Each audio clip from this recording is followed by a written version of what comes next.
हाय दोस्तों, क्या आपको एनसीईआरटी बोरिंग लगती है?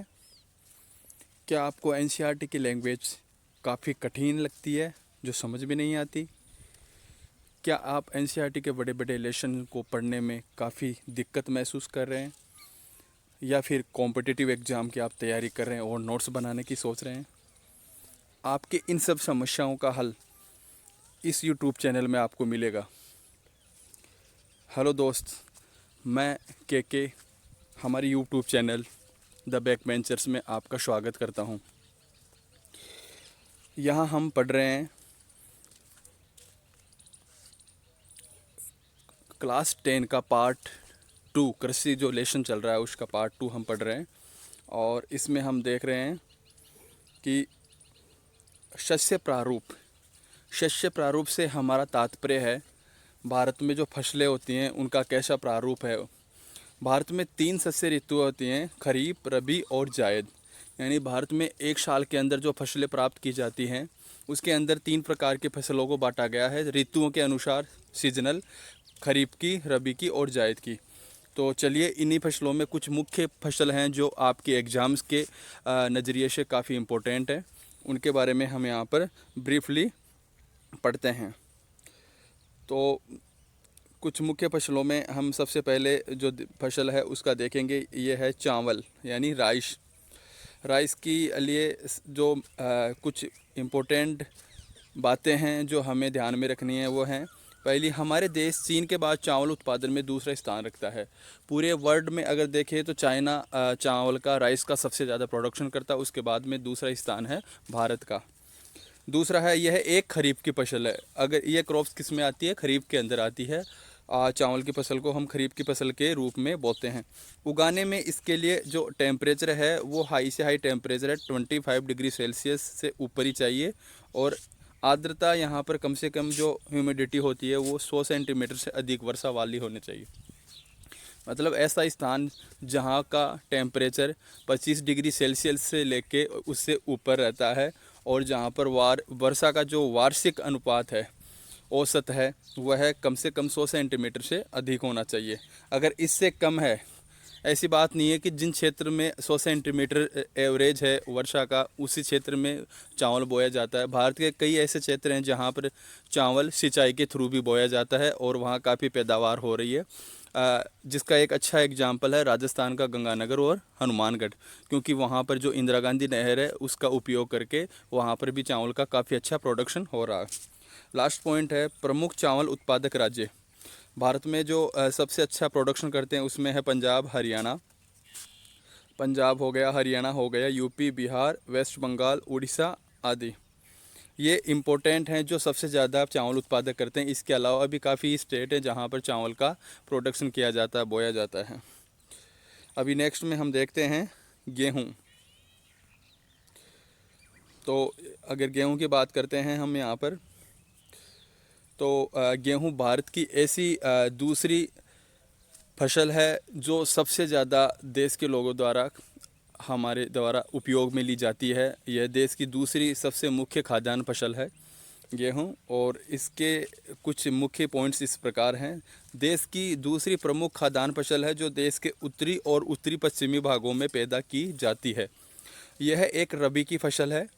जैसे हमने बात की थी अभी राइस की, राइस एक खरीफ की फसल थी और गेहूं एक रबी की फसल है। इसमें उगाने में टेम्परेचर लगभग 18 डिग्री सेल्सियस से लेके 27 डिग्री सेल्सियस तक होना जरूरी है जब इसको बोया जाता है। और जब ये पकती है तो उस टाइम खिली धूप होनी चाहिए और टेम्परेचर इससे थोड़ा ज़्यादा चाहिए, तब ये पकती है। एवरेज अगर बारिश की बात करें तो 50 डिग्री से 70 डिग्री, वो 50 सेंटीमीटर से 70 सेंटीमीटर बारिश का जो एवरेज होता है वर्षा का, उस एवरेज में अगर इसको बोया जाएगा तो हम अच्छा प्रोडक्शन ले पाते हैं। साथ में इसमें सिंचाई की भी ज़रूरत पड़ती है। अगर इम्पोर्टेंट प्रोडक्शन स्टेट देखेंगे तो बात करेंगे तो सबसे ज़्यादा पंजाब और हरियाणा, उत्तर प्रदेश, एमपी, बिहार और राजस्थान के कुछ भागों में भी यह मुख्य रूप से पैदा किया जाता है। इसके बाद में हम जो नेक्स्ट क्रॉप्स यानी फसल की बात करेंगे जो इम्पोर्टेंट है, उसमें आते हैं मोटे अनाज। जो मोटे अनाज हमारे देश में मुख्य रूप से ऐसे क्षेत्रों में बोए जाते हैं जहाँ पर बारिश की मात्रा कम होती है और वहाँ पर सिंचाई के साधनों का उपयोग करके ही ये अनाज पैदा किए जाते हैं। जहाँ पर थोड़ी विषम परिस्थितियाँ होती हैं, बारिश कम होती है, गर्मी ज़्यादा पड़ती है। जैसे स्पेशली अगर बात करें तो राजस्थान, गुजरात और एमपी का कुछ भाग और थोड़ा सा भाग हरियाणा का। तो अगर मोटे अनाज में बात करते हैं तो काफ़ी आते हैं, जो आते हैं वो बाजरा आ गया, ज्वार आ गया, दालें आ गई, ऐसे काफ़ी चीज़ें बोई जाती हैं। उसमें सबसे पहले हम बात करते हैं बाजरे की। बाजरे में ज्वार, बाजरा और रागी भारत में उगाई जाने वाली प्रमुख मोटे अनाज हैं। बलुआ व उथली काली मिट्टी पर यह उगाया जाता है। जो या तो उथली काली मिट्टी या जो बलुआ मिट्टी होती है, जिसको बलुई मिट्टी बोलते हैं, बालू बोलते हैं जिसको हम आम भाषा में, उस मिट्टी में बाजरे की खेती अत्यधिक की जाती है। इसके इम्पोर्टेंट जो प्रोडक्शन करते हैं वो स्टेट है राजस्थान, यूपी, महाराष्ट्र, गुजरात एंड हरियाणा, इसके मेन प्रोडक्शन स्टेट हैं। नेक्स्ट है हमारा मक्का। मक्का एक ऐसी फसल है जो खाद्यान्न व चारा दोनों में उपयोगी है। इसका यूज हम दोनों तरीके से करते हैं, खाने में भी करते हैं और चारे में भी इसका काफ़ी उपयोग होता है मक्के का। ये भी एक खरीफ की फसल है। अभी जो जिक्र किया हमने बाजरे का, वो भी एक खरीफ की फसल थी और मक्का भी एक खरीफ की फसल है। टेम्परेचर वही है, इसमें 21 डिग्री सेल्सियस से लेके 27 डिग्री सेल्सियस के मध्य इसका टेम्परेचर आवश्यक है। और जो पुरानी जलोढ़ मिट्टी होती है, जो पुरानी जलोढ़ मिट्टी हो गई, वह इसके प्रोडक्शन में सबसे ज़्यादा उपयोगी होती है। प्रमुख स्टेट की बात करते हैं तो कर्नाटका, एमपी, यूपी, बिहार, आंध्र प्रदेश इसके और तेलंगाना प्रमुख उत्पादक राज्य हैं। दूसरा है दालें। दालों में अगर बात करते हैं तो भारत पूरे विश्व में दालों का सबसे बड़ा उत्पादक और सबसे बड़ा उपभोक्ता है। दालें आप जानते हैं प्रोटीन का सबसे मुख्य स्रोत है और फलीदार फसल होने के कारण यह जो भूमि की उर्वरकता है उसको भी बनाए रखती है। प्रमुख स्टेट हैं जो इसका प्रोडक्शन करते हैं वह है एमपी हो गया, MP, Rajasthan, Maharashtra, UP, Karnataka main production state हैं। स्पेशली भारत में सबसे ज़्यादा दालें पैदा की जाती हैं दलहन मध्य प्रदेश में। तो आज हमने ये बातें की जो प्रमुख फसलें थी, जैसे कि हमने सबसे पहले बात की चावल की, चावल के बाद में गेहूं की, मक्के की, बाजरे की और कुछ दालों की। इन सभी में जो ये जो इम्पोर्टेंट हैं, जो आपके एग्ज़ाम के नज़रिए से अगर हम देखते हैं तो ये सभी इम्पोर्टेंट है। पर आपको स्पेशली जैसे चावल रहा, मक्का रहा, गेहूँ रहा और ये दालें रही, इनको आपको एग्ज़ाम के प्रिपरेशन आपको महत्वपूर्ण है, एग्ज़ाम में ये काफ़ी महत्वपूर्ण है और उसी के नज़रिए से आपको इनको अच्छे से देख लेना है।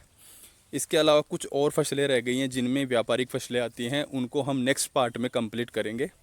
तो आज के पार्ट को हम यहीं पर फिनिश करेंगे और ज़्यादा लंबा नहीं रखेंगे और छोटे छोटे पार्टों में इसको रखेंगे, जिससे आपको काफ़ी बोरिंग ना हो और याद करने में भी काफ़ी आसानी हो। तो थैंक यू फॉर वॉचिंग।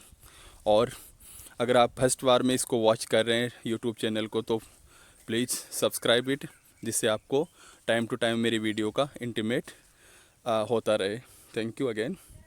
जय हिंद, जय Bharat.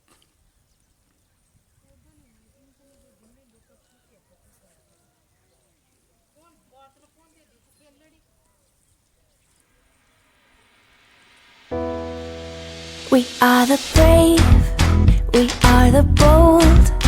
We can be anything, anything, anything. We are the light, we light the dark.